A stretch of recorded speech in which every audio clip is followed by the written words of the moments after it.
Olá, tudo bem? Eu sou o Luiz Rabi, economista da Serasa Experian, e no Econodrops de hoje nós vamos falar sobre taxa Selic. O que é a taxa Selic? A taxa Selic, na verdade, é uma taxa de juros, porém ela é a principal taxa de juros da nossa economia. Ela é a chamada taxa básica de juros, porque ela é uma taxa de juros que nós chamamos de livre de risco, ou seja, é uma taxa de juros que quem toma o dinheiro emprestado e paga essa taxa praticamente tem risco zero de dar o calote, que pode ser tanto o Tesouro Nacional, que é uma entidade que praticamente tem risco zero de calote quando pega dinheiro emprestado, pelo menos na situação atual, ou pode ser uma relação, uma taxa de empréstimo entre os bancos, que é o chamado mercado interbancário, quando um banco sólido empresta dinheiro para outro banco também sólido. O risco desse banco quebrar é praticamente nulo, então é uma taxa livre de risco.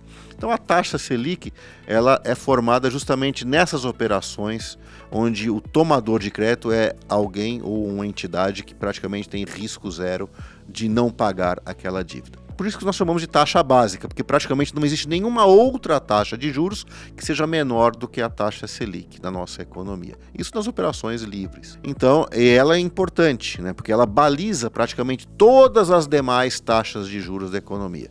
Ou seja, qualquer taxa de empréstimo, qualquer operação de crédito, seja para comprar um imóvel, para comprar um veículo, para tomar um dinheiro emprestado no crédito consignado, sempre vai ser acima, ou normalmente sempre vai ser acima da taxa Selic, porque nessas operações o risco de calote já começa a não ser mais zero, né? Um risco de calote maior, né? Então os juros começam a ficar cada vez mais altos em função de quanto maior esse risco de calote. Então a taxa Selic é a taxa básica da economia e ela tem as suas funções, né? Ela, como é a taxa básica, ela praticamente determina todas as demais taxas de empréstimo, né? Ela que vai determinar qual que vai ser a taxa do financiamento imobiliário, qual que vai ser a taxa do financiamento de veículos. Então ela acaba afetando todas as operações de crédito da economia. Quando a taxa Selic aumenta, todo crédito fica mais caro. Crédito mais caro significa financiamentos e empréstimos mais altos ou mais caros.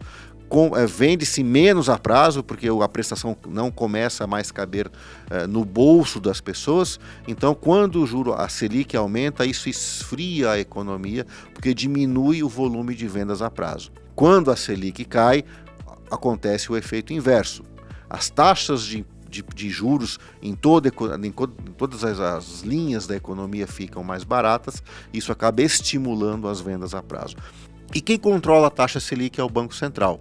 Ou seja, é ele que estabelece qual que vai ser a taxa Selic daquele dia, daquele momento, ou daquele período onde ela vai vigorar. Então, a taxa Selic é uma das armas que o Banco Central utiliza, a principal arma para combater a inflação. Se o Banco Central está vendo que a inflação no país está alta, ele vai aumentar a taxa Selic para que ela faça todo o seu trabalho em termos de se esfriar o crédito, esfriar a produção, esfriar as vendas, o consumo e os salários e os preços.